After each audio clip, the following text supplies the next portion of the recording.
events that the community had according to its calendar, and perhaps also as accommodation overnight for people who were passing through.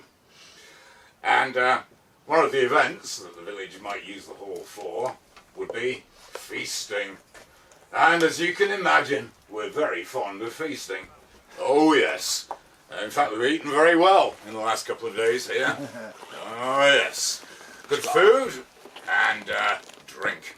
Ale, mead and fine wine. Oh yes. And when we're doing this, especially in the hall, well, then of course the fire will be burning here.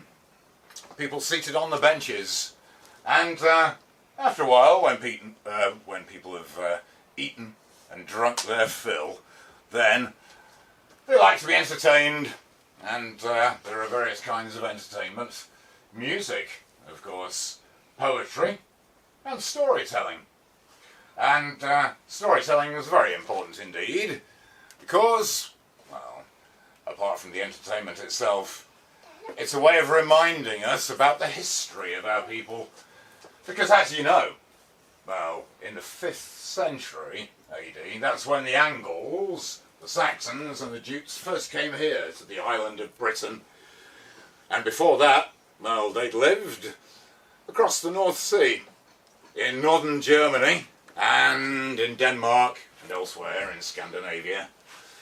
And so, many of their earliest stories, well, they were concerned with their ancestors who lived in the old tribal homelands around the Baltic Sea. And, well, you may have heard of a great epic poem called Beowulf, a mighty hero who fought 2 water demons and at last a terrifying dragon. And Beowulf, of course, he was one of the people called the Geats. The Vikings called them the Gauts. And the Geats, they lived in southern Sweden. Geatland, their kingdom was called. And Geat is also often a nickname for Woden, king of the gods.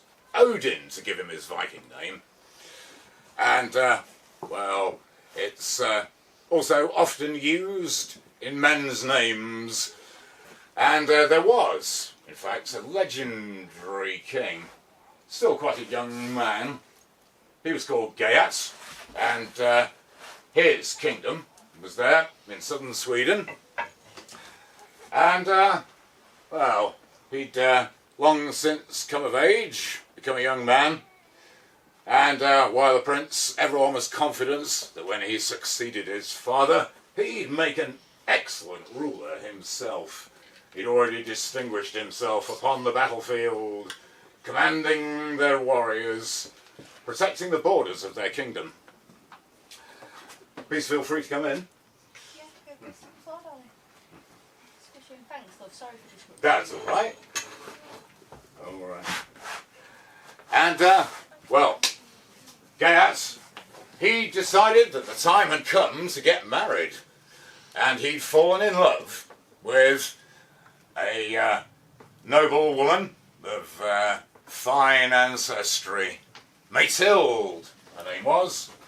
She lived on an island, well, just offshore.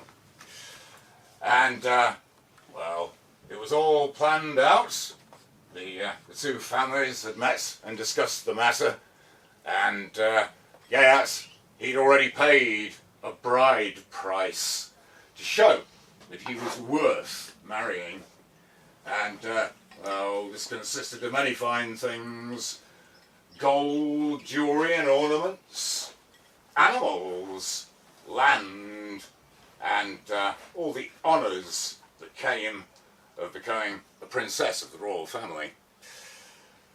And all the preparations had been made for the feast, which was to be held in Geat's kingdom.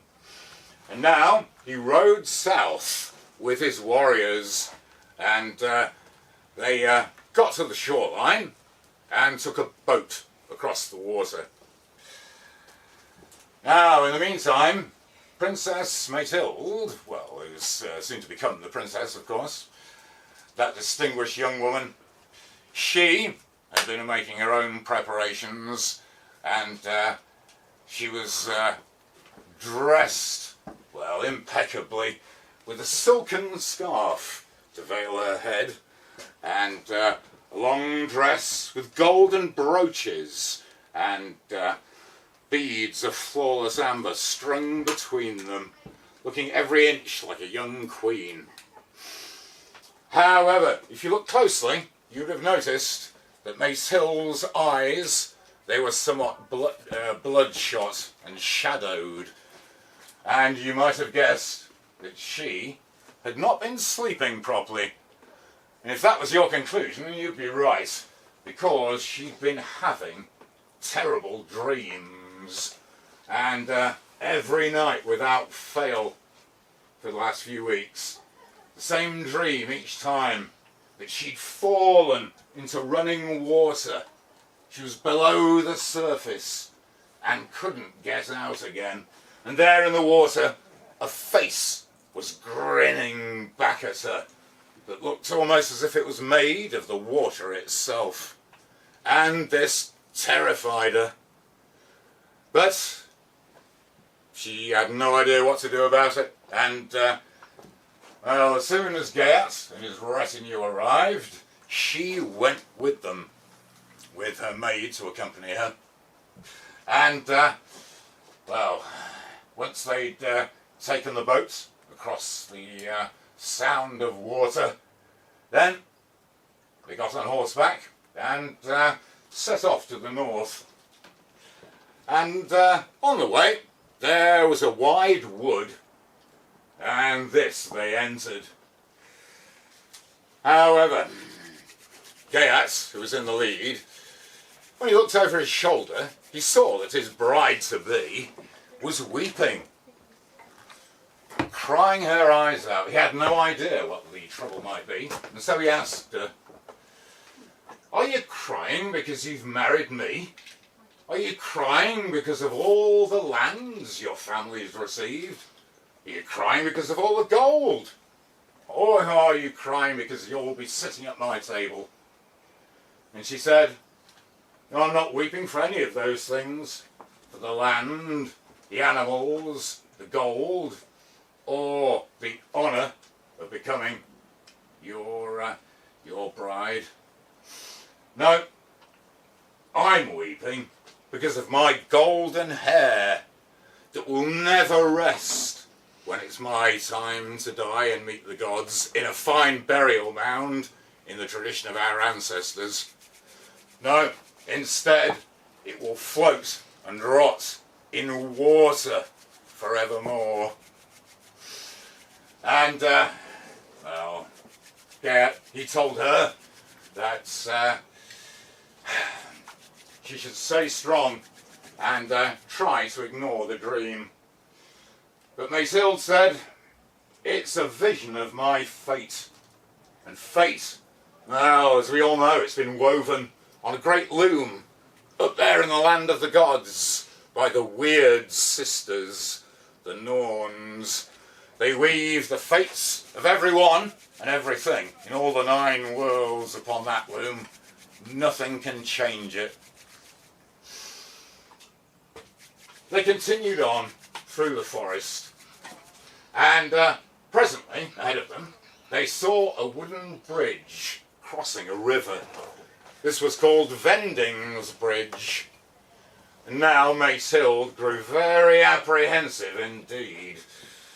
And Geat said to her, "As soon as we've got married, I'll build that bridge so strong it will never collapse." But Maethild, well, she wasn't impressed, and she brought up the rear on her finely equipped horse. And then, when her horse was halfway across, the horse stumbled, and it caught one of its horseshoes between the planks. And the horse, with its rider, Maethild, plunged into the surging waters of the river. Now, a very short while later, Geat, who, as we said, was taking the lead, looked behind him and he saw no sign of his bride-to-be. "What's happened to Maethild?" "We haven't seen her since Vending's Bridge," they said. And so they returned, and they looked along the whole stretch of river near the bridge. They saw no sign of her. And Geat feared the worst. And so he turned to his most trusted retainer, told him to take a horse. "Go now," he said. "Ride to my family homestead. Say this to my father, that Maethild is in the river. Say this to my mother, Maethild is lying in the water. Say this to my sister, that my harp is in the chest. And tell my brother, the harp is in the compartment within the chest. They'll understand that. As soon as you're given the harp, come straight back to me." And so, Geat's retainer, he rode so hard and so fast, he exhausted 5 horses getting back to the royal hall. Nevertheless, he returned with the harp.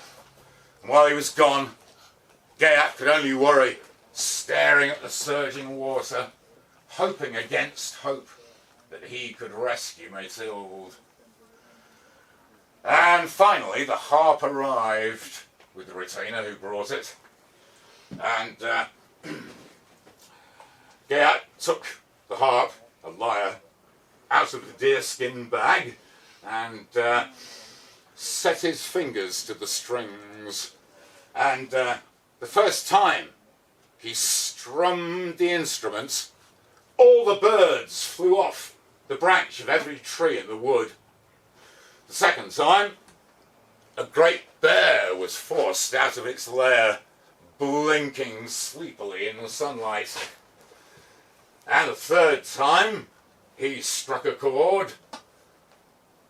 A nearby mother-to-be, well, she gave birth to a fine, healthy baby. Every time he played the lyre, life and vitality sprang into the world. Now he sat by the riverbank with the harp in hand. He pulled notes from the lyre and he sang spells. And then he saw, rising up, the princess herself and her horse, but also along with them the face of a water elf. And this water elf, as you probably guessed, well, he'd fallen in love with the princess a long time before and had been determined to have her. And he was tugging on her silken headscarf, desperate to keep her in his watery kingdom. But Geat played and played again, and finally the elf had to surrender. Maethild and her horse were retrieved from the water, and immediately she threw herself into Prince Geat's arms. "Blessed is the mother who has such a son," she said to him. And of course, not long after that, the two of them had their hand fasting, their wedding ceremony, which went wonderfully. There was a fine feast, and well, everyone had a wonderful time. But for now, that's the end of this story, and thank you very much indeed for listening. And hail to the speaker, and hail to those who listen. Thank you very much indeed. Thank you.